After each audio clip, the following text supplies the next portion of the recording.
Hi friends, இன்றைக்கி Thursday Nalas home ஃபுட்ஸோட bulk order போகிற டே. அது என்னமோ தேர்ஸ்டே வந்தாலே மழைக்கு ரொம்ப பிடிச்சிரும் போல இருக்குது.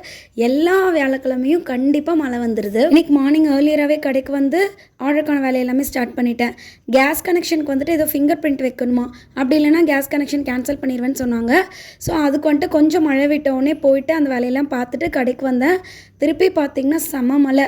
முன்னையே சொன்ன மாதிரி மழை வந்துட்டு எங்கள் கடையோட ஒரு அங்கமாக மாறிடுச்சு.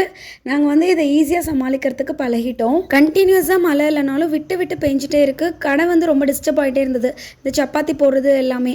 அதனால் சரி ஓகே இதுக்கு மேலே ஆகாதுன்னு சொல்லிட்டு நானே மேலே ஏறி இறக்கி விட்டுட்டு அப்படியே கடைக்கு வந்து ஃபுட்டெல்லாம் ரெடி ஆகிட்டே இருந்தது. டேஸ்டிங்லாம் பார்த்துட்டு சப்பாத்தி தைக்கிற வேலையெல்லாமே பார்த்துட்டு இருந்தேன்.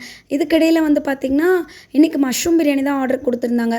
அதுவும் சூப்பராக ரெடி ஆகிடுச்சு. நல்லா பர்ஃபெக்டாக அவ்வளோ சூப்பராக வந்திருந்தது. ஆர்டர் வேலையெல்லாம் முடிச்சு இது தூக்கும் போதே உங்களுக்கு தெரியும் எவ்வளோ வெயிட்டாக இருக்குன்னு சொல்லிட்டு மழையோடவே ஆட்டோ வந்துருச்சு. ஆட்டோவில் ஏற்றி அனுப்பி விட்டுட்டு கஸ்டமர்ஸ் வந்து வர ஆரம்பிச்சிட்டாங்க. அவங்கள கவனிக்கிறதுக்கு ஆரம்பிச்சிட்டோம். கடையில் 17 வெரைட்டிஸ் போகிறோம். டே ஸ்பெஷல் விட்டுட்டு பார்த்தா 13 வெரைட்டிஸ் எப்போவுமே அவைலபிள் இருக்கும். மோஸ்ட்லி ஒரு 2:30க்குள்ளே வெரைட்டிஸ் எல்லாமே முடிய ஆரம்பிச்சிடும். அப்போ நாங்கள் என்ன பண்ணுவோன்னா லேட்டராக வர கஸ்டமர்ஸ்க்கு கொஞ்சம் சூடாக சர்வ் பண்ணும்ல, அதனால் meal maker biryani, tomato rice, அப்புறம் வந்துட்டு நெய் குஸ்கா அந்த மாதிரி வந்து சூடாக ஏதோ ஒரு ஐட்டம் போட்டுகிட்டே இருப்போம். இன்றைக்கி 3 மணிக்கு எல்லாமே முடிஞ்சிருச்சு. 3:10க்கு திருப்பியும் வந்து தக்காளி சாதம் சூடாக கொண்டு வந்துட்டோம். கடை வேலையோட இன்னும் நாள் முடியாது.